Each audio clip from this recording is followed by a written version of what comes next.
Baiklah, selamat pagi untuk kita semuanya. Semoga kita tetap diberi kesehatan untuk menjalani hari-hari kita agar kita tetap bahagia. Kembali lagi dengan saya Ibu Ayu Wulandari. Di sini saya berkesempatan untuk memberikan materi layanan informasi tentang belajar efektif di rumah. Yang dimana belajar efektif tersebut kita tekankan pada cara bagaimana kita belajar yang baik yang kita lakukan di lingkungan rumah kita, yang dimana adapun tujuan layanan yang akan saya sampaikan, yaitu yang pertama, tujuan layanan yang pertama yaitu mengidentifikasi cara-cara belajar efektif saat pandemi COVID-19. Tujuan layanan yang kedua, menjelaskan bagaimana belajar efektif saat pandemi COVID-19. Yang ketiga, mengklasifikasi berbagai macam model belajar. Yang keempat, menganalisis teknik belajar yang efektif saat pandemi. School from home. Yang kita ketahui bahwa school from home atau sekolah dari rumah dilaksanakan untuk mematuhi peraturan pemerintah yang menerapkan physical distancing karena adanya pandemi COVID-19. Beberapa bulan tidak bertemu teman, belajar tanpa bertatap muka dengan guru kadang membuat kita bosan ya. Nah, tapi bagaimana lagi? Demi kebaikan kita bersama, kita harus sabar melakukannya supaya saya sehat, kamu sehat, dan kita semuanya sehat. Anyway, untuk mendukung SFH, kamu supaya belajar lancar, kali ini bimbingan dan konseling mau membagi tips mengenai cara belajar efektif di rumah. Nah, karena biasanya kalau nggak konsentrasi full, belajar di rumah pun jadi bikin ngantuk kan? Yuk, ikutin tips berikut ini. Nah, tips yang pertama yaitu belajar di waktu yang tepat. Belajar di rumah membuat belajar jadi lebih fleksibel. Kalian bisa mengatur jam belajar sesuka hati. Namun, yang perlu diperhatikan adalah pilihlah waktu belajar di mana kalian bisa fokus untuk memahami materi. Nah, hal ini dikarenakan setiap orang memiliki waktu fokus yang berbeda-beda. Ada yang pagi hari. Nah, biasanya ada yang pagi hari itu bisa langsung fokus, atau malah ada yang malam hari baru bisa fokus memahami materi, ataupun mungkin sore. Nah, jadi kalian harus paham kapan waktu yang tepat untuk kalian memulai belajar itu. Tentunya kita sendiri kan yang lebih tahu. Untuk selanjutnya, kedua, tipsnya atur area belajar yang nyaman. Jadi kita harus cari tempat yang nyaman yang sesuai dengan keadaan diri kita. Kita yang tahu mana tempat yang nyaman untuk kita, mana yang tidak nyaman untuk kita belajar. Nah, sebaiknya kita lihat pencerahan di sini.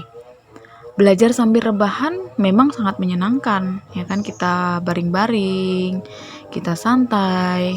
Tapi apakah bisa atau yakin kamu bisa memahami materi kalau sambil baring?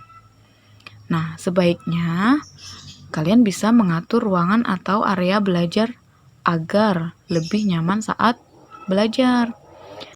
Area yang nyaman akan membuat kalian lebih fokus untuk belajar. Nah, yang ketiga, siapkan koneksi internet. Internet itu sangat mempengaruhi ya untuk pola pembelajaran kita saat ini. Jadi tanpa adanya internet, kita tidak akan bisa untuk belajar daring. Nah, maka dari itu kita harus benar-benar bisa menyiapkan koneksi internet. Dengan cara apa? Ya, kita dengan rajin untuk mengisi kuota. Kita mencari sinyal yang mungkin itu bisa full untuk disesuaikan dengan HP kita. Nah, yang paling utama dalam belajar online adalah ini dia koneksi internetnya. Jadi bagaimana kalian bisa belajar jika koneksi internet itu tidak ada? Maka dari itu kita harus bisa menyiapkannya. Kemudian Untuk itu, kalian harus memilih provider yang bagus untuk menunjang aktivitas belajar di rumah.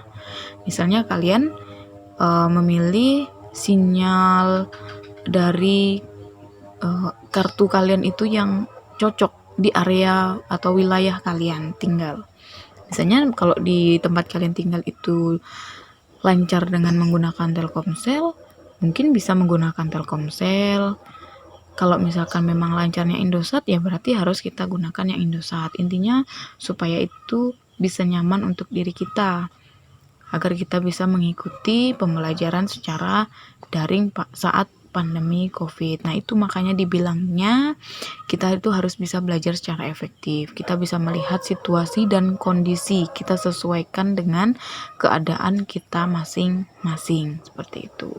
Kalaupun tidak mempunyai laptop, kita bisa menggunakan HP. Sekarang zaman sudah canggih, HP itu juga sudah smartphone.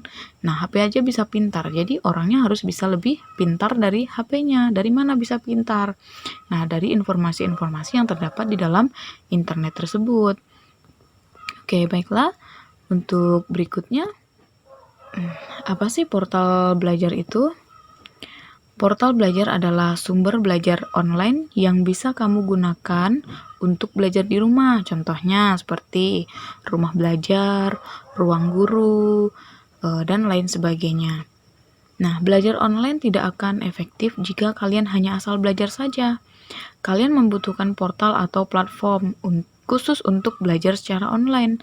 Jadi, bagaimana belajar online di rumah versi kalian? Apakah sudah efektif?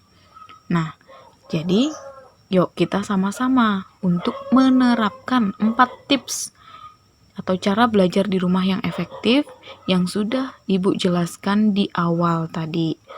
Nah, supaya apa? Supaya kita bisa membuat suasana belajar lebih nyaman, efisien, tentunya efektif, dan dapat menunjang pembelajaran kita yang lain, dan kita akan bisa mengikuti kegiatan-kegiatan yang diberikan oleh Bapak Ibu guru di sekolah, sehingga kita tidak ketinggalan informasi. Oke, baiklah. Untuk saat ini materi cukup sampai di sini. Nah, jadi ini ada evaluasi ya setelah dijelaskan di depan. Silahkan kalian baca evaluasi ini dan silahkan dikerjakan di buku kalian. Nanti boleh di foto, nah terus dikirim ke WhatsApp Ibu pribadi ya. Oke, jangan lupa.